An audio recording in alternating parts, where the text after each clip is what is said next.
இனிமையான நண்பர்களே, இன்றைய நம்முடைய நேர்காணல் நிகழ்ச்சியில் நம்மோடு இணைந்திருக்கிறார் சமூக நீதிக்காக சமரசம் இல்லாமல் போராடிய போராளி. இன்னும் சொல்ல போனால் காவல்துறையை சம்பிக்க வைத்த இரண்டு போராளிகள்.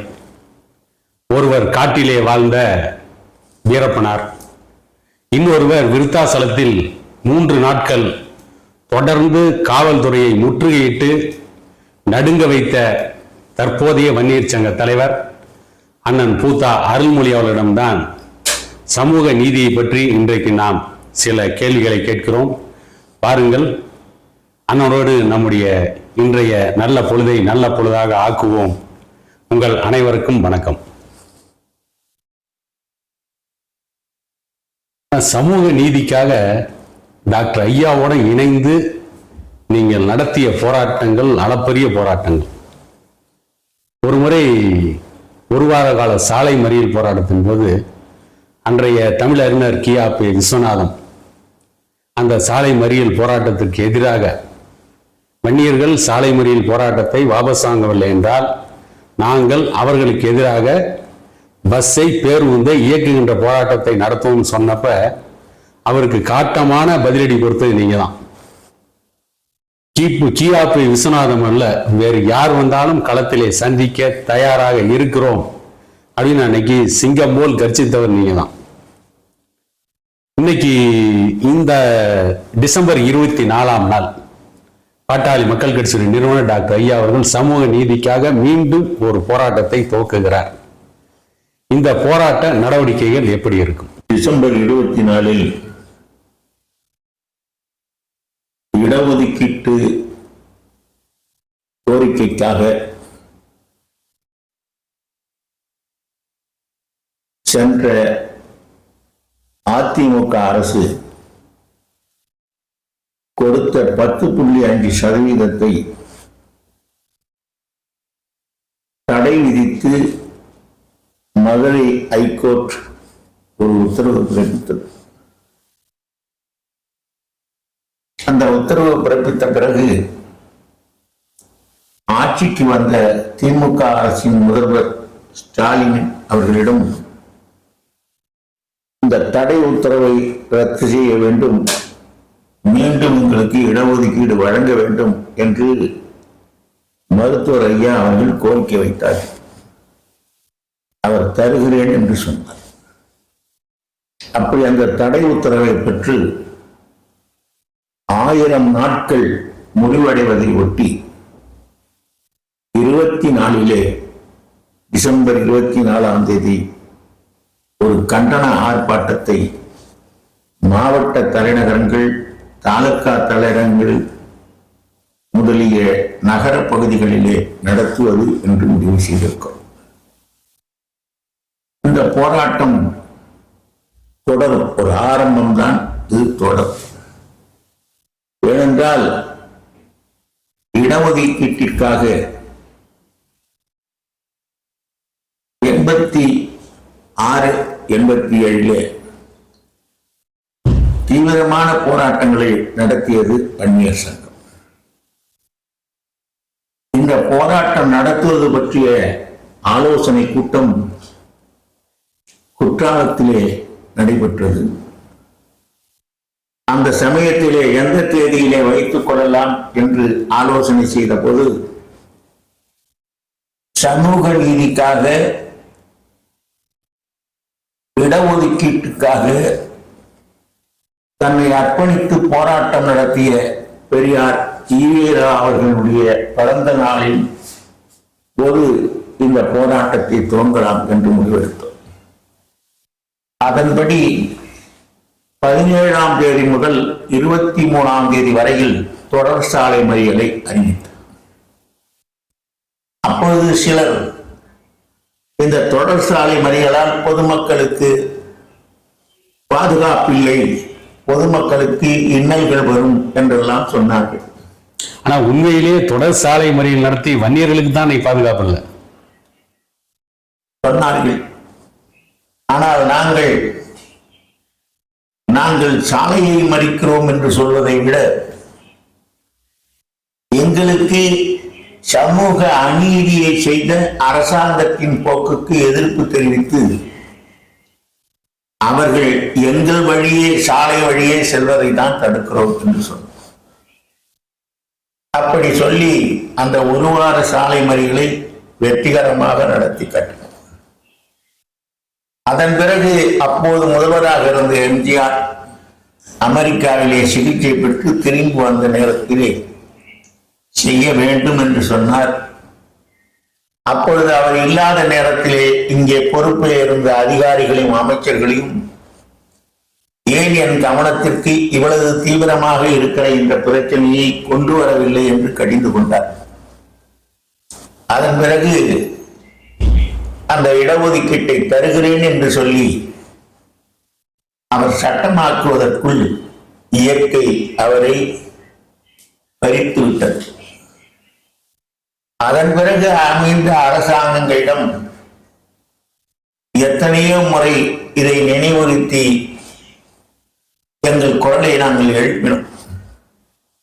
ஆனால் ஒருவரும் அதற்கு கேட்டுக்கொள்ளவில்லை.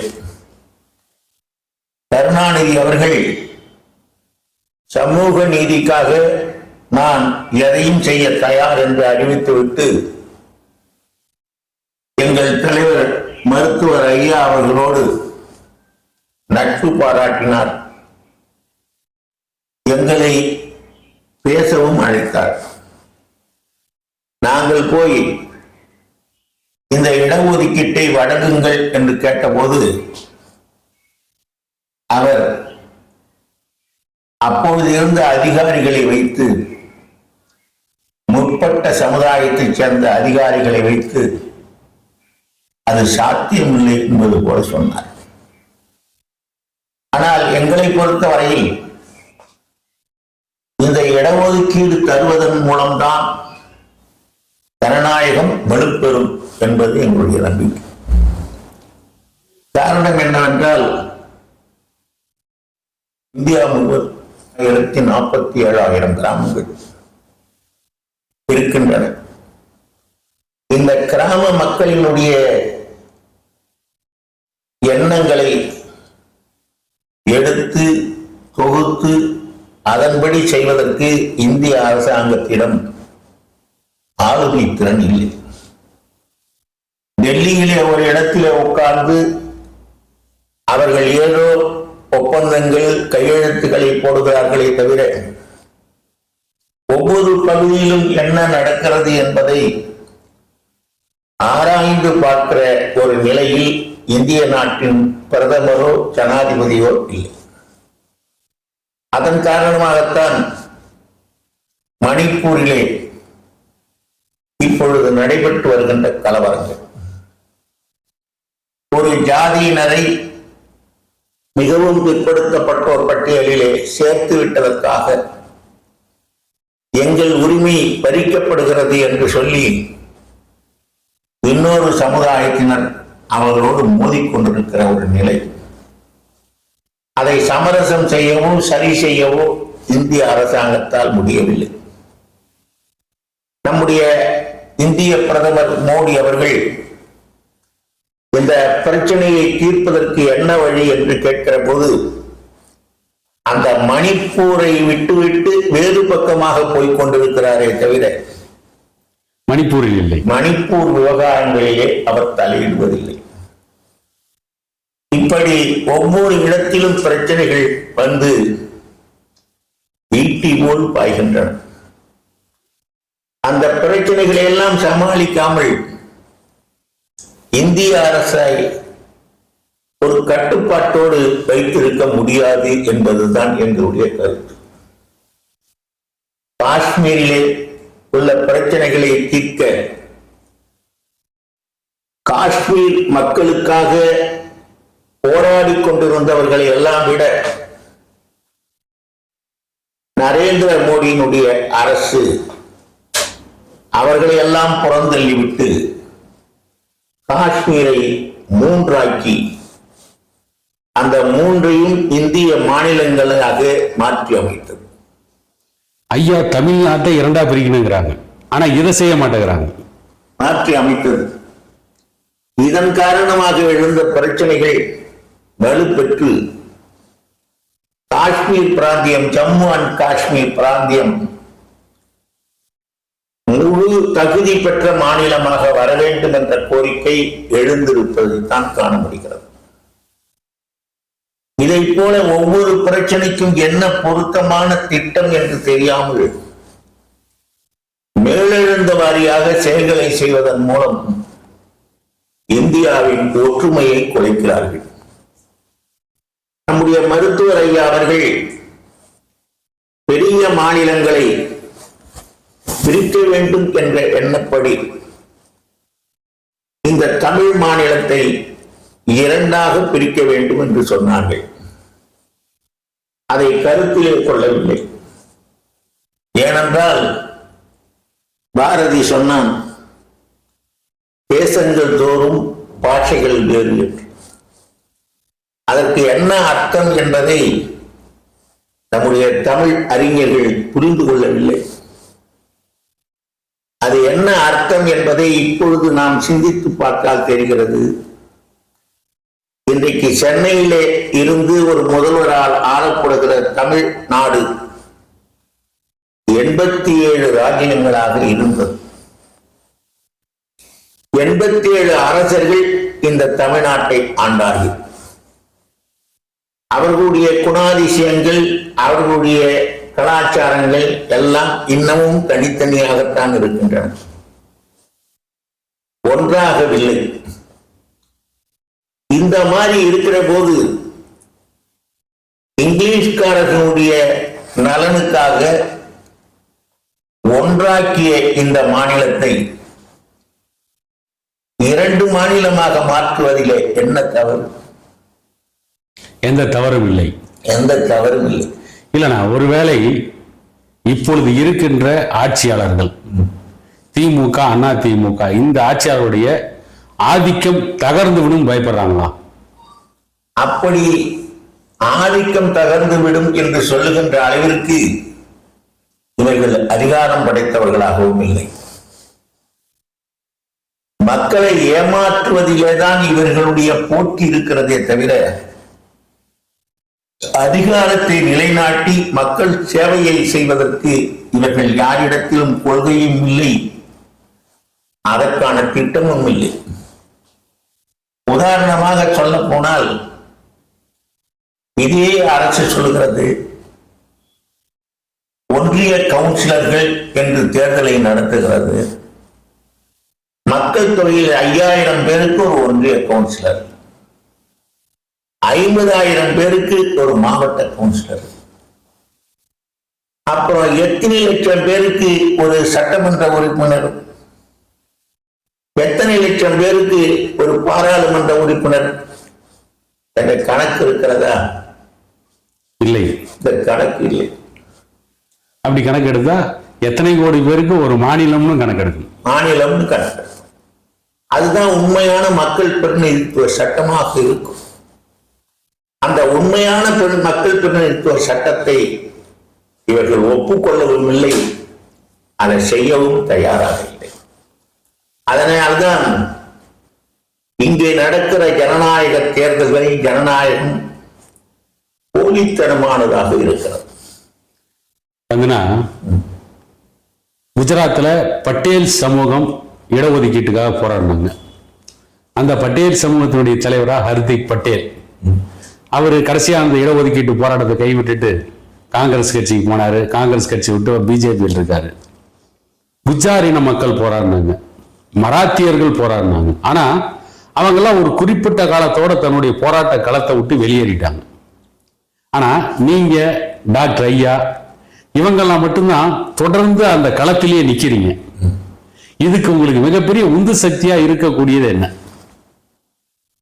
இதற்கு காரணம், அங்கே போராடியவர்கள் எல்லாம் அரசியல் லாபத்துக்காக அந்த கோரிக்கைகள் மூலம் கிடைத்த அனுபவத்தை பயன்படுத்தி, அறிமுகத்தை பயன்படுத்தி அந்த போராட்டங்களை கைவிட்டார்கள். எங்களுக்கு அதிகாரத்தை கைப்பற்ற வேண்டும் என்பதை விட எங்கள் மக்கள் தங்களுக்குள்ள உரிமையை பெற வேண்டும் என்பதிலே தான் நாங்கள் குறியாக இருக்கிறோம். ஏனென்றால் எண்ணிக்கையில் பெரியவர்கள் நாங்கள், எண்ணிக்கையில் பலம் அதிகமாக உள்ள இந்த மக்கள் ஆட்சியிலும் அதிகாரத்திலும் வந்தால்தான் இவர்களுக்கான உரிமையை பெற முடியும். உதாரணமாக விரல் விட்டு எண்ணக்கூடிய அளவுக்கு இருக்கின்ற வட இந்திய பணக்காரர்கள், அவர்களெல்லாம் தங்களுக்காக அரசாங்கத்திடம் பல கோரிக்கைகளை வைத்து அதிகாரத்தை பயன்படுத்தி தங்களுக்கு சாதகமான திட்டங்களை தீட்டிக் கொடுக்கிறார்கள். ஆனால் இந்த பெரும்பான்மை சமுதாயம் தங்களுடைய தொழிலான விவசாயத்தை மேம்படுத்துவதற்கான அல்ல, நடத்துவதற்கான சூழலே கூட இந்த நாட்டிலே இல்லை. இந்தியாவில் இருக்கிற கடன், தமிழ்நாட்டில் இருக்கிற கடன், இவை எல்லாவற்றையும் தீர்க்க வேண்டுமானால் இந்த நிலங்கள் விளைந்தாலே போதும். நெல் விளைச்சல் அதிகமானால் இந்த தமிழ்நாட்டிலே பாதி அளவுக்கு இருக்கிற கடன்கள் குறையும். அதை போல எல்லா பயிர்களும் இங்கே பயிரிடப்படுகின்றன. அந்த பயிரிடுகின்ற நிலங்களின் அளவை குறைத்துவிட்டு வேறு விதமான அலங்கார திட்டங்களை தீட்டி தொழிற்சாலைகள், இன்னும் பிரமிப்பூட்டும் பாலங்கள், கட்டிடங்கள் கட்டுவதிலே, ஆனா அந்த பாலமும் ஆத்துல மலையில் அடிச்சுட்டு போகுதுண்ணா, தங்களுடைய கவனத்தை செலுத்துகிறார்கள். அது இங்கே தேவைதானா என்பதை பற்றி அவரும் சிந்திக்கவில்லை. ஒரு கிராமத்தினுடைய மக்களுக்கு தேவையானவை அந்த கிராமத்திலேயே கிடைக்க வேண்டும் என்பதுதான் காந்தியடிகளுடைய திட்டம். அதான் கிராம பொருளாதாரம். அதைத்தான் கிராம ராஜ்யம் என்று சொன்னார். கிராம ராஜ்யமே ராமராஜ்யத்தை அடையும் வழி என்றும் அவர் சொன்னார். இன்றைக்கு கிராம ராஜ்யம் என்று சொல்வதை இவர்களுக்கு பிடிக்கவில்லை என்றால் கிராம குடியரசுகள் என்று சொல்லலாம். ஒவ்வொரு குடியரசிலும், கிராம குடியரசிலும் இருக்கிற பிரச்சனைகளை அந்த கிராமத்திலே இருக்கிற குடியரசு தலைவர், கிராம தலைவரே தீர்த்துக் கொள்ளுகின்ற அளவிற்கு அதிகாரம் பரவலாக்கப்பட வேண்டும். அப்படி செய்யாமல் எல்லா அதிகாரமும் டெல்லிக்கு, எல்லா அதிகாரமும் சென்னைக்கு என்கிற போக்கிலே இவர்கள் போவார்களே ஆனால் மக்களின் பிரச்சனைகள் எவ்வாறு தீர்க்கும்? ஒரு ஆண்டுக்கு முன்பு கட்டிய பாலமே இன்று இந்த வெள்ளப்போக்கிலே எங்கே இருக்கிறது என்று தெரியவில்லை. அப்படி நம்முடைய செயலாக்கம், செயல் திறமை அப்படி இருப்பதனாலே அந்தந்த கிராமப்புற மக்களே தங்களுக்கு தேவையானவற்றை செய்து கொள்ளுகின்ற அளவிற்கு தயார்படுத்துகின்ற ஒரு நிலைமை உருவானால்தான் அதை சரி செய்ய முடியும். வன்னியர்களுக்கு சமூக நீதி, கல்வி, வேலை வாய்ப்புங்கிறது ஒரு மிக பெரும் தேவையா இருக்கு. வன்னியர்களுக்கு மட்டும் இல்ல, இப்ப வன்னியர்களுக்காக நீங்க ஐயா இவங்கெல்லாம் போராடுறீங்க, அதனால மிகப்பெரிய அளவுல மக்கள் மத்தியில போய் சேருது. மற்ற சமூகங்களுக்கும் அந்த சமூக நீதி தேவை இருக்கு. ஆனா வன்னியர்கள் இப்ப நீங்க எல்லாம் இடஒதுக்கீட்டுக்காக போராடுறன்னு வரும்போது அந்த சமூக நீதி தேவை இருக்கின்ற சில சமூகத்தை சார்ந்தவங்களே வன்னியர் சமூகத்துக்கு எதிராக பேசுறாங்க. ஏன் இந்த மாதிரி அவல நிலை தமிழ்நாட்டில் மட்டும் தொடருது? அது அவரவர்களுடைய எண்ணத்தை பிரதிபலிக்கிறது. அதாவது நம்மை பொறுத்தவரையில்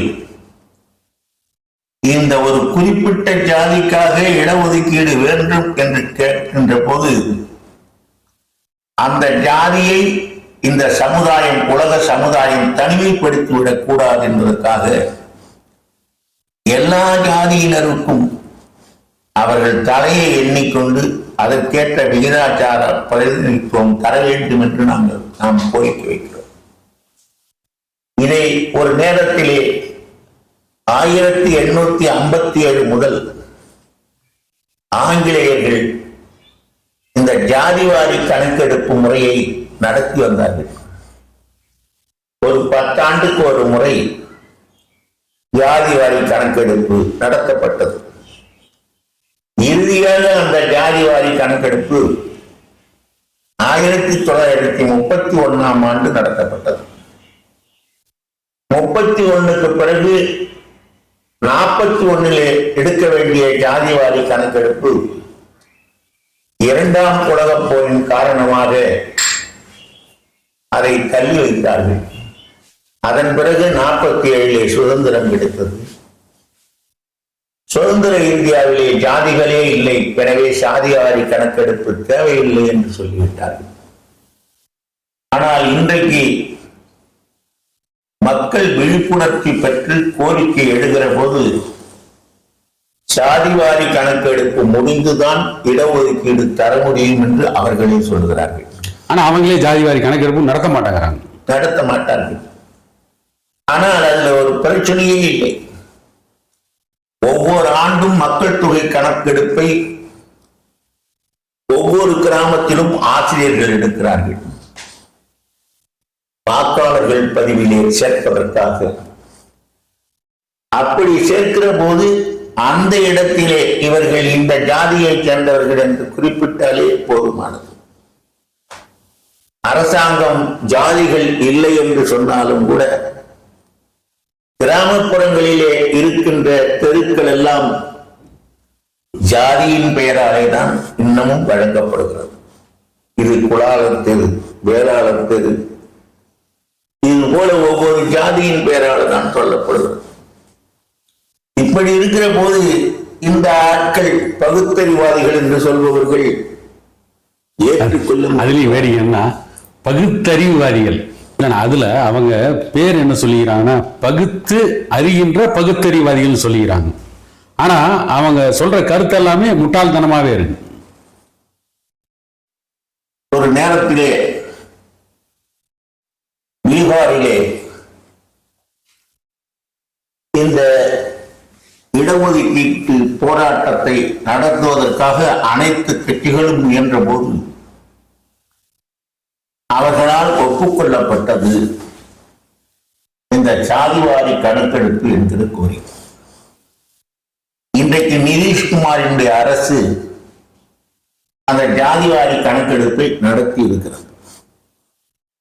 இதை போல இன்னும் சில மாநிலங்கள் நடத்தி இருக்கிறார்கள்.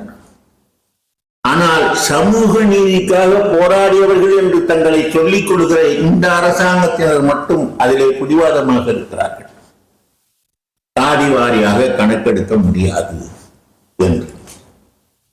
இதைத்தான் நம்முடைய சங்க தலைவரான டாக்டர் ஐயா அவர்கள், மருத்துவர் ஐயா அவர்கள் வன்மையாக கண்டிக்கிறார்கள். சாதிவாரி கணக்கெடுப்பால் உங்களுக்கு என்ன நஷ்டம் என்று கேட்கிறார்கள். இப்ப அரசாங்க பதவிகளிலே வருகின்றவர்களுக்கு சாதிவாரி கணக்கெடுப்பு வேண்டும் என்று சொல்லுகிறோம். அதோடு பிணைந்து பெரிய ஜாதியினர் தான் இங்கே ஆள வேண்டும் என்கிற கோரிக்கை தான் எழுச்சியாக எழுகிறதே தவிர நாங்கள் அந்த கோரிக்கையை வைக்கவில்லை. அரசாங்க பொறுப்பிலே இருக்கின்றவர்கள் படிப்பிலே எல்லோருக்கும் சாதிவாரி கணக்கெடுப்பு முறையிலே விகிதாச்சாரம் கிடைக்குமானால் அரசியல் ரீதியிலும் அது வரும் என்பதுதான் நம்பிக்கை. அரசியலும் அந்த சமூக நீதி வரும். இப்போ உதாரணமாக அரசியல் சர்ச்சைகள் அதிகமாகிற போது அதிலிருந்து தப்பிப்பதற்காக இவர்கள் ஏதாவது ஒரு ஜாதியை பிடித்து அதுக்கு பதவி கொடுத்து அந்த இடத்திலே தான் தன்னுடைய பாதுகாப்பை நிலைநிறுத்துகிறார். இன்னைக்கு பாமகவுக்கு எதிராக சட்டமன்றத்தில் பேசிய சிவசங்கரனுக்கே அந்த பதவி கிடைக்கிறதுக்கு டாக்டர் ஐயா தான் காரணமா இருந்தார். ஏன்னா உங்களுடைய மந்திரி சபையிலேயே சமூக நீதி இல்லை அப்படின்னு ஐயா பேசின பின்னால்தான் சிவசங்கரன் போன்றவங்களாம் மந்திரியாவே ஆகிறாங்க. இன்னொன்னு, அதிமுக பொதுக்குழு இப்ப ஜாதி வாரி கணக்கெடுப்பு நடத்தும் ஒரு தீர்மானத்தை போட்டிருக்காங்க. அவங்க ஆட்சியில் இருக்கும்போது அதை செய்யவே இல்லையே. அவர்கள் ஆட்சியிலே இருக்கும்போது அதை செவிமடுத்து கேட்கவே இல்லை. ஆனால் இடஒதுக்கீட்டை வழங்கினால்தான் வன்னியர்களை திருப்திப்படுத்தலாம் என்ற நிலை வருகிற போது இந்த இடஒதுக்கீட்டுக்கான சாதிவாரி கணக்கெடுப்பை நடத்துவதற்கான யோசனைகளை சொன்ன கமிஷன்களை எல்லாம் அவர்கள் மேற்கோள் காட்டுகிறார்கள். அதிலே ஜஸ்டிஸ் ஜனார்த்தனம் அவர்கள் தலைமையிலே அமைந்த அரசு தமிழ்நாட்டில் ஜனார்த்தனம் அவர் தலைமையிலே இருந்த ஆணையம் இந்த நாட்டிலே 13% வன்னியர்கள் இருக்கிறார்கள், அவர்களுக்கு 10.5% கொடுக்கலாம் என்ற ஒரு தீர்ப்பை வைத்துத்தான்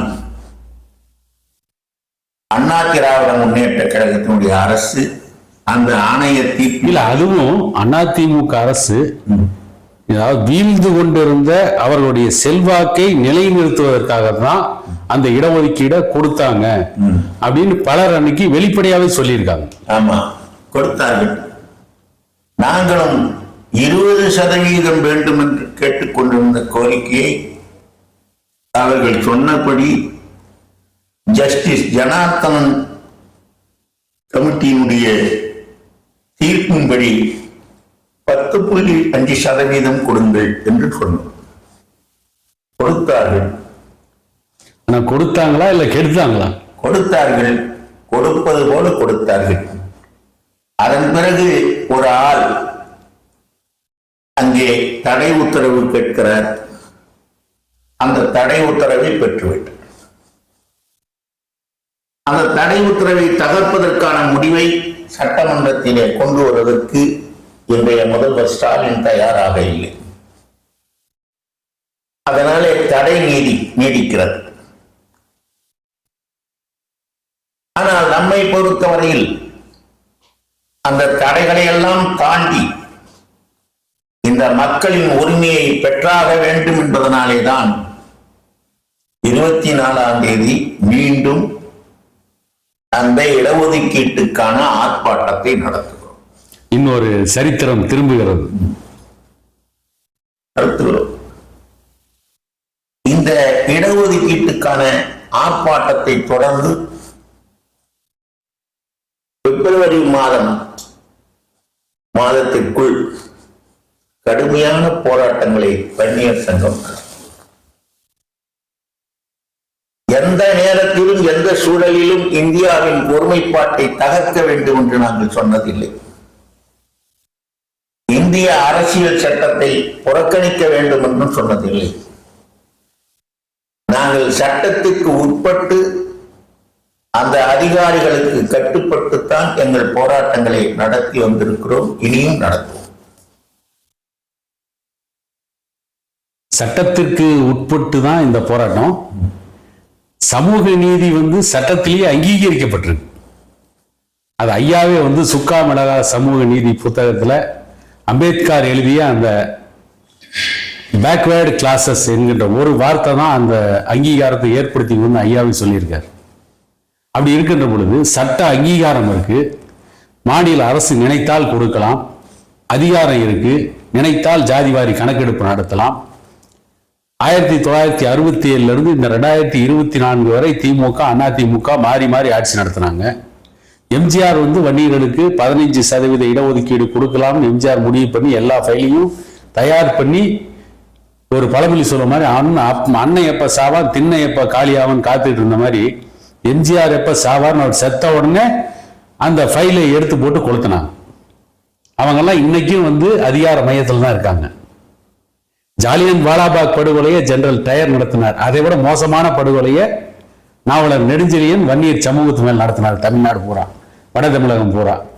இருந்தும் கூட இவ்வளவு தியாகம், இவ்வளவு போராட்டம், அளப்பரிய போராட்டங்கள்.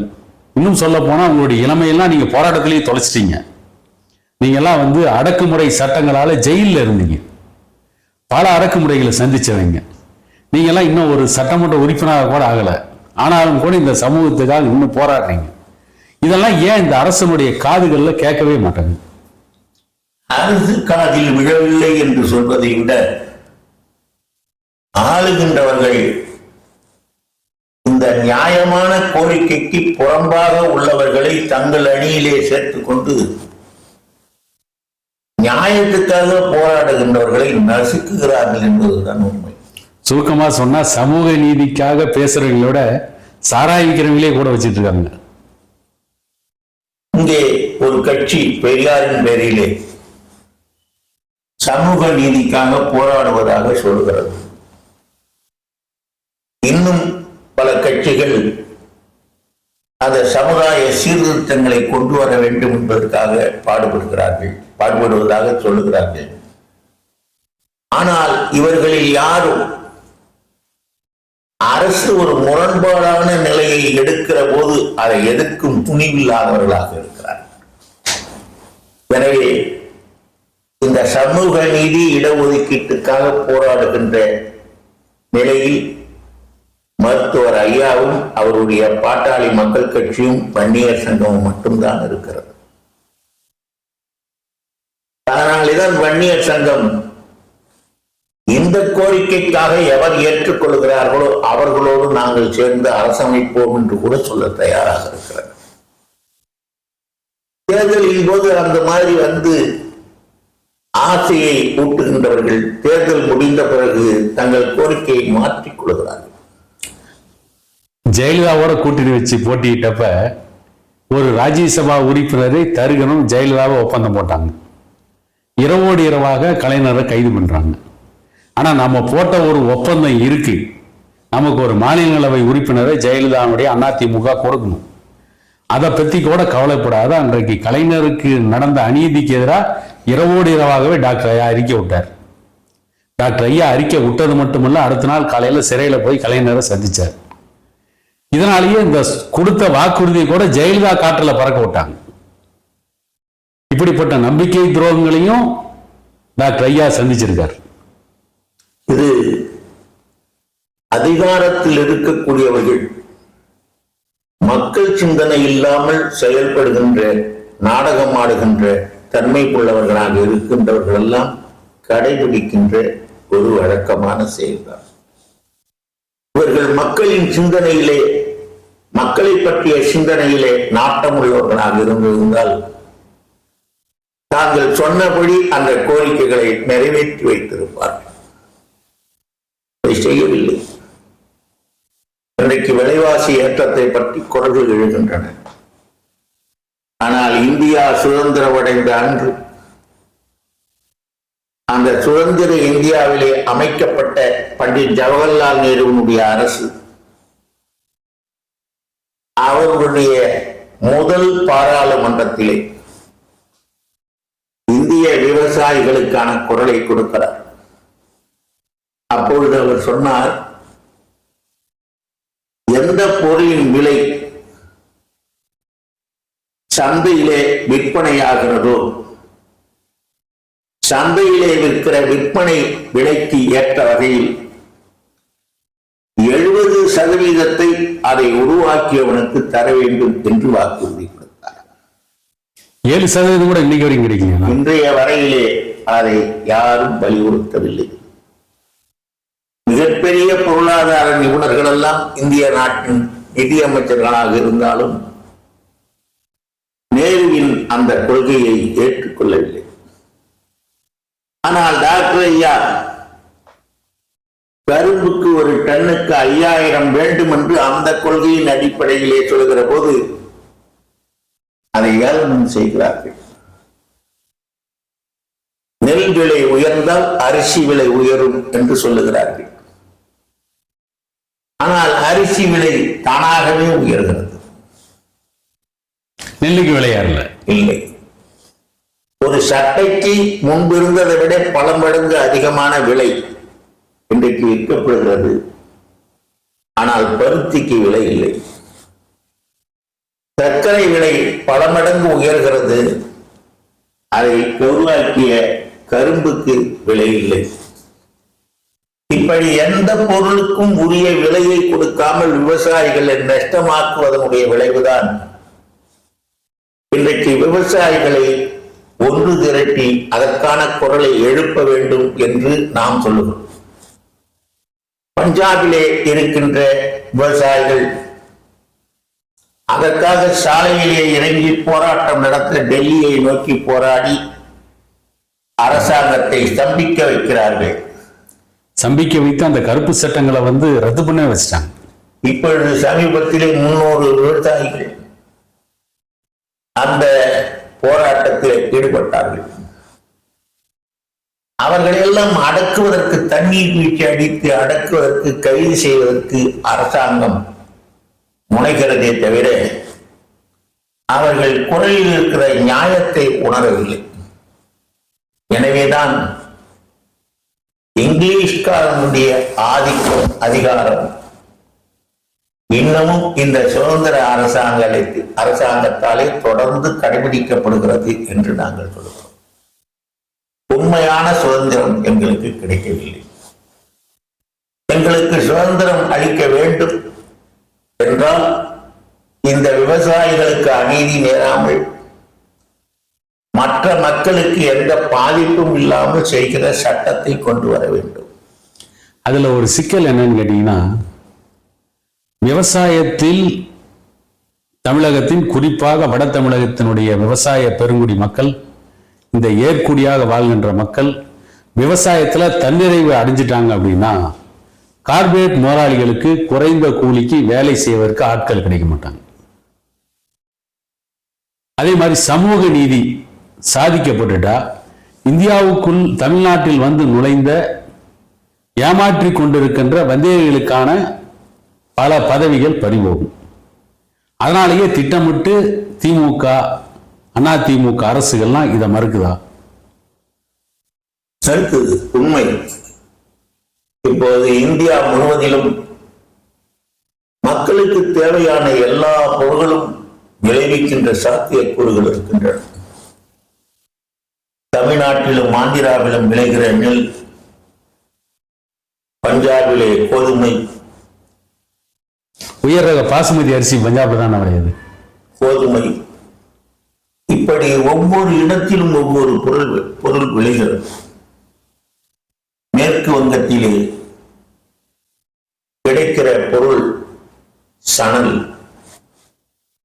இப்படி எல்லாம் எல்லா இடங்களிலும் கிடைக்கிற போது அதை சரியாக பயன்படுத்தி எந்த பொருளையும் நாங்கள் அந்நிய நாட்டை நம்பி இருக்கவில்லை என்று சொன்னாலே போதும். அமெரிக்காவிலே ஜார்ஜ் வாஷிங்டன் அங்கே குடியேறி அமெரிக்கா என்பதை கண்டறிந்த பொழுது அமெரிக்காவிலே விளைந்த கோதுமையை என்ன செய்வது என்று தெரியாமல் கடலில் கொட்டினார்கள் என்று ஒரு வரலாறு.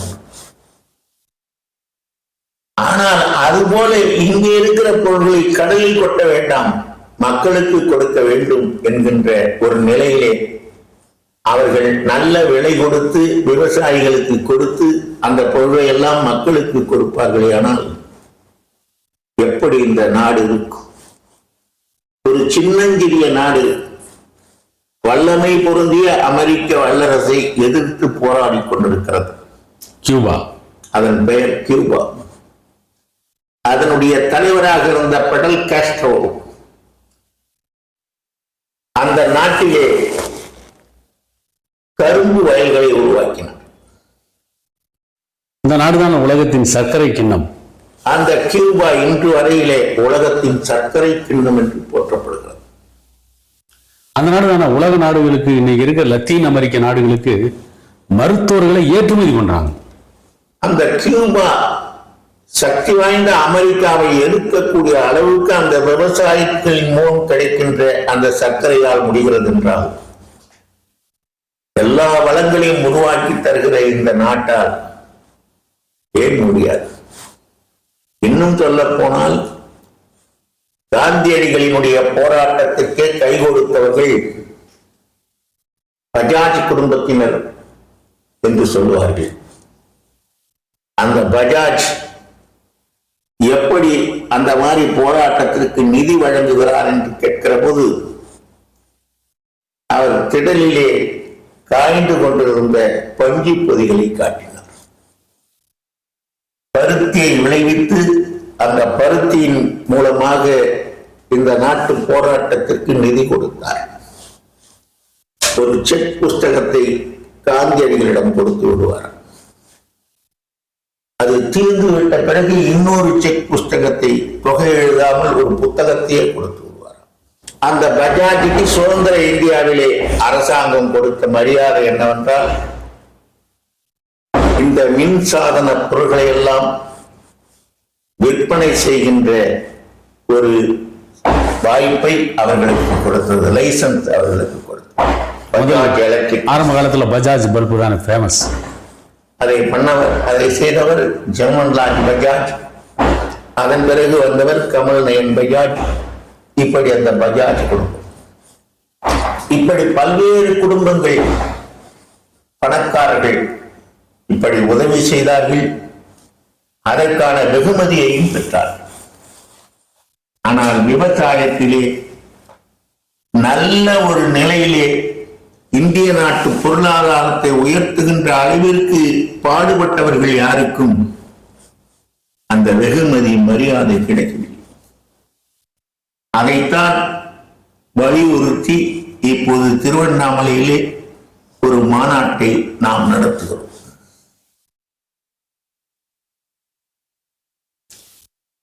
உங்களுடைய நீண்ட நேரத்தை ஒதுக்கி எங்களுக்கு பேட்டி கொடுத்துருக்கீங்க. திருவண்ணாமலை விவசாயிகள் மாநாடு மிகப்பெரிய வெற்றி அடையணும். அதே நேரத்தில் வன்னியர் உள்ளிட்ட மிகவும் பிற்படுத்தப்பட்ட சமூகங்கள் எல்லாருக்குமே பாட்டாளி மக்கள் கட்சியுடைய இடஒதுக்கீட்டு போராட்டத்தால் இடஒதுக்கீடு கிடைக்கணும். சமூக நீதி இந்த தமிழ்நாட்டில் டாக்டர் ஐயா காலத்தில் நீங்கள் இருக்கின்ற காலத்திலேயே சாதிக்கப்படணும். விவசாயிகள் வாழ்க்கையிலும் ஒரு விடிவு காலம் பிறக்க வேண்டும் என கூறிக்கொண்டு இவ்வளவு நேரம் நீங்கள் பேட்டி கொடுத்ததற்கு மிகவும் நன்றி.